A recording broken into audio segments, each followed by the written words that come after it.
Hi ಎಲ್ಲರಿಗೂ, ಮುಚ್ಚುಮರೆಯಿಲ್ಲದ ನನ್ನ ಈ ಚಾನೆಲಿಗೆ ನಿಮಗೆ ಸ್ವಾಗತ. ಬನ್ನಿ ಇವತ್ತು ಏನ್ ವಿಶೇಷ ನೋಡೋಣ. ಹೇಳ್ತವೆ ಇವಾಗ ಬಾಸುಂಡೆಗಳು. ಇವಾಗ ಸ್ವಲ್ಪ ಮಕ್ಕಳು ಎಷ್ಟು ದೊಡ್ಡದಾದ್ರೂ ಅಪ್ಪನ ಕೈಯಲ್ಲಿ ಪೆಟ್ಟು ಬಿಡೋದು ಬಿಡಲ್ಲ. ಪೆಟ್ಟು ಕೊಟ್ಟು ನೋಡಿ ನಮ್ಮ ಹತ್ರ ಈ ರೀತಿ ಕೆಲಸ ಮಾಡಿಸುದು. ಇಲ್ಲಿ ಒಂದು ನನ್ನ ಅಣ್ಣನಿಗೆ ಮತ್ತೆ ಇನ್ನೊಂದು ನನಗೆ ಇಟ್ಟಿದ್ದಾರೆ. ನಮ್ಮ ಮನೆಗೆ ಹೊಸ ಮೊಬೈಲ್ ಸ್ಟ್ಯಾಂಡ್ ಬಂದಿದೆ. ನಿಮಗೆ ಮೊಬೈಲ್ ಕೈಯಲ್ಲಿ ಇಡುವುದು ಕಷ್ಟರಾದರೆ ಹೀಗೆ ನೀವು ಇಟ್ಟು ಹೋಗ್ಬಹುದು. ಮಧ್ಯದಲ್ಲಿ ಬಲ ಬರಲಿಕ್ಕೆ ಈ ರೀತಿ ತಿಂತಾ ಇರ್ತೀವಿ. ಮನೆಯಲ್ಲಿ ಎಷ್ಟೇ ಸಾಮಾನು ಇರಲಿ, ಅದು ಇಡ್ಲಿಕ್ಕೂ ಜಾಗ ಇಲ್ಲದಿದ್ರೂ ಪರವಾಗಿಲ್ಲ. ಆದರೆ ನಮ್ಮ ಮನೆಯ ಹೆಂಗಸರು ಬಾಟ್ಲಿ ಮುಚ್ಚಳ, ಸಾಮಾನ್ ಪ್ಲಾಸ್ಟಿಕ್, ಗೋಣಿ ಚೀಲ, ಉದ್ರಿದ ಕೂದಲು ಕೂಡ ಒಟ್ಟು ಮಾಡಿ ಪಾತ್ರೆಯನ್ನು ತಗೊಳ್ತಾರೆ. ನಿಮ್ಮ ಮನೆಯಲ್ಲಿ ಯಾರಾದರೂ ಇದ್ರೆ ಈ ಸ್ಕೀಮಿಗೆ ಜಾಯ್ನ್ ಆಗಿ. ನಿನ್ನೆ ಅರಣ್ಯ ಅಧಿಕಾರಿಗಳು ದಾಳಿ ಮಾಡಿ ಕಪ್ಪು ಚಿರತೆಯನ್ನು ಹಿಡಿದು ಇಲ್ಲಿ ಬೋನಿಗೆ ಹಾಕಿದ್ದಾರೆ. ಆ ಚಿರತೆಯ 2 ಹಲ್ಲನ್ನು ತಗೊಂಡು ನಾನು ಇಟ್ಟಿದ್ದೀನಿ ನೋಡಿ.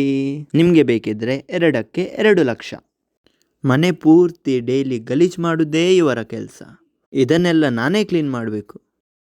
ಚಿರತೆಯ ಹಲ್ಲನ್ನು ನಾನು ತೆಗೆದ ಮೇಲೆ ಈ ಚಿರತೆ ಈಗ ಸರ್ಕಸ್ ಚಿರತೆ ಆಗಿದೆ. ಈಗ ನಾನು ಹೇಳಿದಾಗೆ ಇದು ಕುಣಿಯುತ್ತೆ.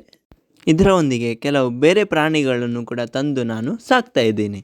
ಅವು ಕೂಡ ಈ ಚಿರತೆಯನ್ನು ನೋಡಿ ಒಂದೊಂದು ಸ್ಟೆಪ್ ಕಲಿತಾ ಉಂಟು. ಈ ಪ್ರಾಣಿಗಳನ್ನು ಸಾಕಲಿಕ್ಕೆ ತುಂಬ ಕಷ್ಟ ಉಂಟು.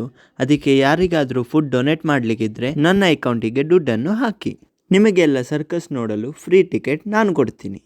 ನೀವು ಜಿಮ್ಮಿಗೆ ಹೋಗಿ ಎಷ್ಟೇ ದೊಡ್ಡ ಬಾಡಿಯನ್ನು ಮಾಡಿ, ಆದರೆ ನಿಮ್ಮ ಅಮ್ಮ ನಿಮಗೆ ಒಣಗಿಸಲು ಚಡ್ಡಿಯನ್ನು ಹಾಕಲಿಕ್ಕೆ ಕೊಡ್ತಾರೆ. ನನ್ನ ಅಣ್ಣ ಇಷ್ಟೆಲ್ಲ ಬಾಡಿ ಮಾಡಿ ಏನು ಪ್ರಯೋಜನ? ನೋಡಿ ಎಂಥ ಕೆಲಸ ಮಾಡ್ತಿದ್ದಾನೆ. ಇವರಿಗೆ ನಮಗೆ ಯಾವ ರೀತಿ ಹಿಂಸೆ ಕೊಡಬೇಕಂತ ಅರ್ಥ ಆಗ್ತಿಲ್ಲ ಇರಬೇಕು. ಅದಕ್ಕೆ ಕನ್ಫ್ಯೂಸಲ್ಲಿ ಇಲ್ಲಿ ಬಂದು ನಿಂತಿದ್ದಾರೆ. ನಮ್ಮನ್ನು ವಶಪಡಿಸಲಿಕ್ಕೆ ಏನೋ ಇಲ್ಲಿ ಮಾಡ್ತಾ ಇದ್ದಾರೆ. ಪಪ್ಪ ಕುಂಡದಲ್ಲಿ ಮಣ್ಣಿದೆ, ಮಣ್ಣಿನಲ್ಲಿ ಗಿಡ ಇದೆ, ಗಿಡದಲ್ಲಿ ಹೂ ಇದೆ, ಹೂನಲ್ಲಿ ಹಾವಿದೆ. ಅಂತೂ ನಮ್ಮ ಅಮ್ಮನಿಗೆ ಪ್ಲಾನ್ ಸಿಕ್ತು ಹಿಂಸೆ ಕೊಡಲು. ಮೊನ್ನೆ ತೋರಿಸಿದ್ದ ತಿಮಿಂಗಲವನ್ನು ನಾವು ನೀರಿಗೆ ಬಿಟ್ಟಾಯಿತು. ಮೊಸಳೆಯನ್ನು ಹಿಡಿದು ಇಲ್ಲಿ ತಂದು ಬಿಟ್ಟಿದ್ದೀವಿ. ಕಾರಲ್ಲಿ ಕುತ್ಕೊಂಡು ಎಲ್ಲಿ ಹೋಗುದಂತ ಗೊತ್ತಾಗ್ತಾ ಇಲ್ಲ. ನಮ್ಮ ಮನೆ ಹತ್ರ ಕಾರ್ ರ್ಯಾಲಿ ಆಗ್ತಾ ಇತ್ತು. ನಾವು ಕೂಡ ನೋಡಲಿಕ್ಕೆ ಬಂದ್ವಿ. ಕಾರನ್ನು ನಾವು ರೋಡಲ್ಲಿ ಮಾತ್ರ ಅಲ್ಲ, ಗುಡ್ಡದಲ್ಲಿ ಕೂಡ ಓಡಿಸ್ಬೋದಲ್ವಾ?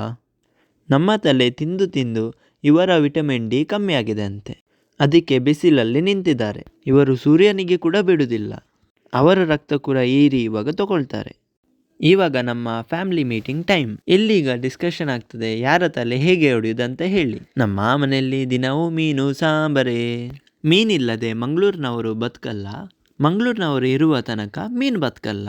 ಮೇಯ್ನ್ ಆಗಿ ಇವರು ಇರುವ ತನಕ ಮೀನಿಗೆ ಸ್ವಾತಂತ್ರ್ಯನೇ ಇಲ್ಲ. ಅದು ಬೇರೆ ವಿಷಯ ಬಿಡಿ, ನನಗೂ ಮೀನು ಫ್ರೈ ಇಷ್ಟ.